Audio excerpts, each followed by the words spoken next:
మేమైతే సమ్మర్ హాలిడేస్‌కి ఊరెళ్తున్నామండి. మా హస్బెండ్ కోసం ఏదో ఒకటి చేసి ఎళ్ళాలనిపించింది. మేము లేకపోతే మా హస్బెండ్‌కి అసలేమీ తోచదు. నాకైతే టైం లేదు. లగేజ్ అవన్నీ సర్దుకోవడానికి చాలా టైం అయిపోయింది. సింపుల్‌గా, ఈజీగా అయిపోవడానికైతే సున్నుండలైతే చేస్తున్నాను. అది కాక మా హస్బెండ్‌కి షుగర్‌తో చేసినవేవి ఎక్కువగా తినరు. బెల్లంతో చేసినవైతే చాలా ఇష్టంగా తింటారు. అందుకని బెల్లంతో అయితే సున్నుండలైతే చేశాను. సున్నుండలు చేసేటప్పుడు మనం గుర్తుంచుకోవాల్సిన ముఖ్యమైన విషయం ఏంటంటే, మినపప్పు ఫ్రై చేసేటప్పుడు మినపప్పులోంచి మంచి స్మెల్ వచ్చేంత వరకైతే ఫ్రై చేయాలి. మనం తీసుకున్న క్వాంటిటీని బట్టి మినపప్పు ఫ్రై చేసే టైం అయితే ఉంటుంది. ఎక్కువ క్వాంటిటీ తీసుకున్నాం అనుకోండి హాఫ్ అన్ అవర్ అలా పడుతుంది. తక్కువ క్వాంటిటీ తీసుకుంటే 15 మినిట్స్ అయినా టైం పడుతుంది. వీటిని బాగా ఫ్రై చేసిన తర్వాత బాగా పూర్తిగా చల్లార్చుకొని అప్పుడు మిక్సీకి వేసుకున్నాం అనుకోండి. మిక్సీకి వేసుకొని తర్వాత జల్లించుకుంటే మెత్తటి పౌడర్ అయితే వస్తుంది.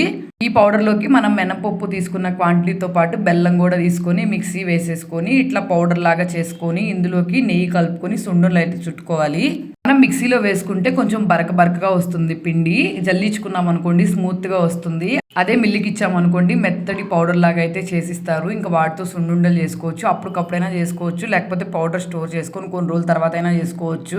సున్నుండలు చేసుకునేటప్పుడు నెయ్యి ఎక్కువగా వేసుకోకుండా ఒక్కసారి చూసుకొని తక్కువ క్వాంటిటీలో వేసుకున్నాం అనుకోండి సున్నుండలు అయితే చాలా పర్ఫెక్ట్‌గా వస్తాయి. నచ్చితే సబ్స్క్రైబ్ చేసుకోండి.